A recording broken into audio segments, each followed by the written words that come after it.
नमस्कार साथियों। आज गुरु नानक जयंती है।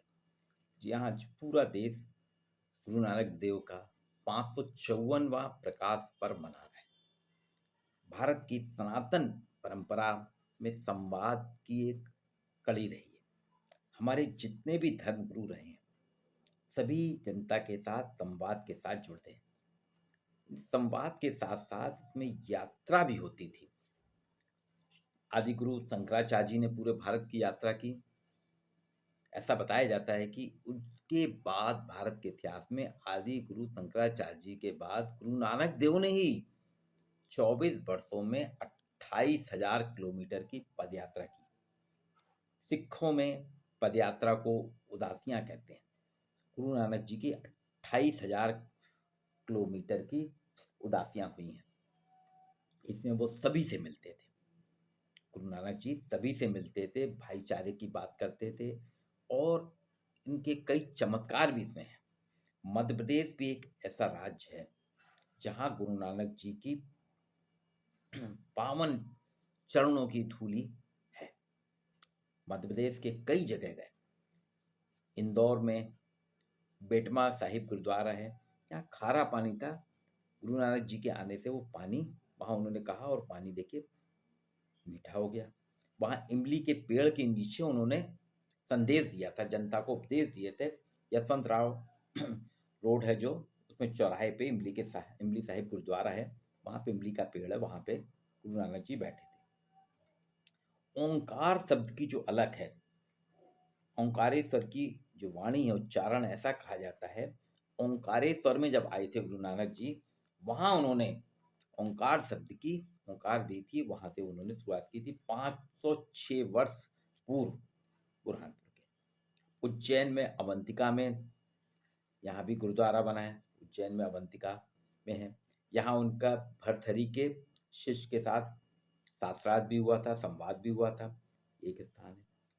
संस्कार धानी जबलपुर में भी, जाबाली ऋषि की तपोभूमि जबलपुर, जिसे हम संस्कार धानी कहते हैं, गुरु नानक जी पहुंचे थे। नर्मदा नदी पार की थी, इसलिए ग्वारी घाट के उस पार ऐतिहासिक गुरुद्वारा है, जहां प्रदेश का सबसे बड़ा 95 फीट का निशान साहिब है।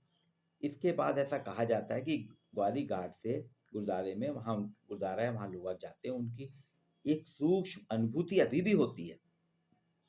आप सच्चे मन से जाइए, गुरुद्वारे में बैठिए, अरदास करिए, चिंतन करिए, आपको उनकी अनुभूति होगी। इसके प्रमाण मिलते हैं। और वहाँ से आए थे। आज जो माता गुजरी कॉलेज है, यहाँ गुरुद्वारा है, यहाँ पे वो रुके थे और यहाँ पे उन्होंने एक यहाँ पे ज्ञान दिया, बातें की, सब कुछ करी। जबलपुर गुरु नानक जी की पावन भूमि है। भोपाल, भोपाल में भी कहा जाता है, ईदगाह हिल्स क्षेत्र में, वहाँ पे एक टेकरी है जिसे गुरु नानक टेकरी कहते हैं। यहाँ गुरु नानक जी आए थे और यहाँ पे एक इतिहासकार बताते हैं कि एक राजा भोज का दरबारी था, गणपत लाल, उसको कोढ़ हो गया था और जब गुरु नानक जी ने उसके ऊपर जल छिड़का, उसके बाद वो स्वस्थ हो गया। पर गुरु नानक जी उसको दिखे नहीं। गुरु नानक जी कहते थे, सभी मनुष्यों को एक दूसरे के साथ प्रेम, एकता, समानता, भाईचारे का संदेश रखना चाहिए। यही उन्होंने अपनी यात्रा में दिया है। उदासियों में हर इंसान को अच्छे और विनम्र सेवा भाव से अपना जीवन गुजारना चाहिए। सबसे बड़ा दुश्मन व्यक्ति का अहंकार होता है और कोई नहीं।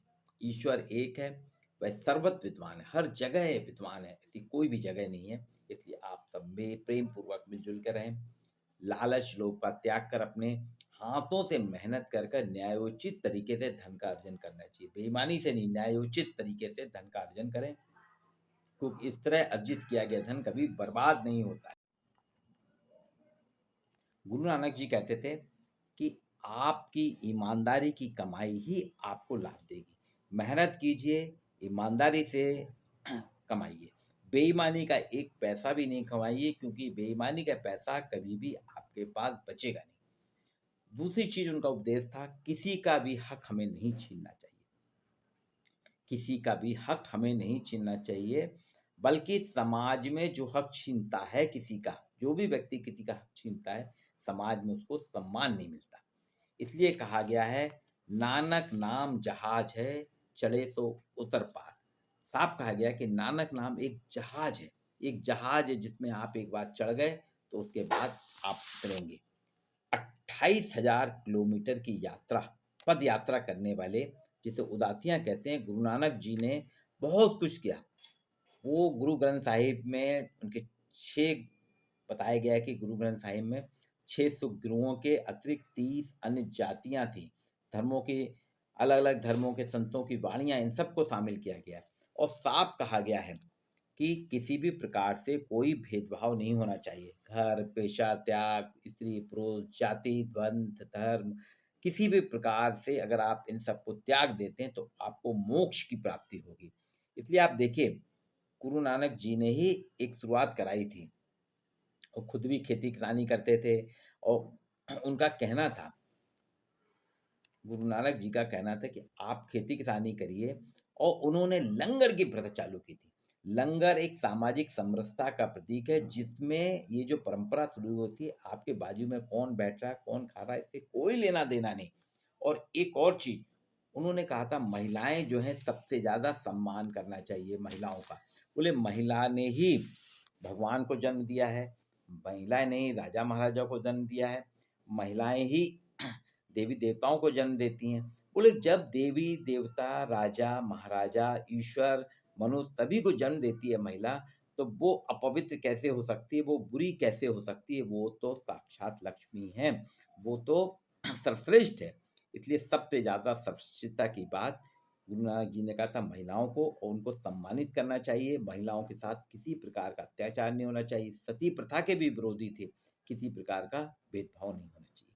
तो आज गुरु नानक जी का ये 554वां जन्मदिन है, ये प्रकाश पर्व है। इस प्रकाश पर्व पे हम सभी प्रण लें कि हम उनके संदेशों पे चलेंगे, उनके विचारों को पालन करेंगे, एक दूसरे के साथ प्रेम, एकता, समानता, भाईचारे के साथ रहेंगे, विनम्र स्वभाव के साथ रहेंगे, सेवा भाव करेंगे, सबकी सेवा करेंगे, किसी भी प्रकार का भेदभाव नहीं, सामाजिक समरसता के अनुकूल रहेंगे।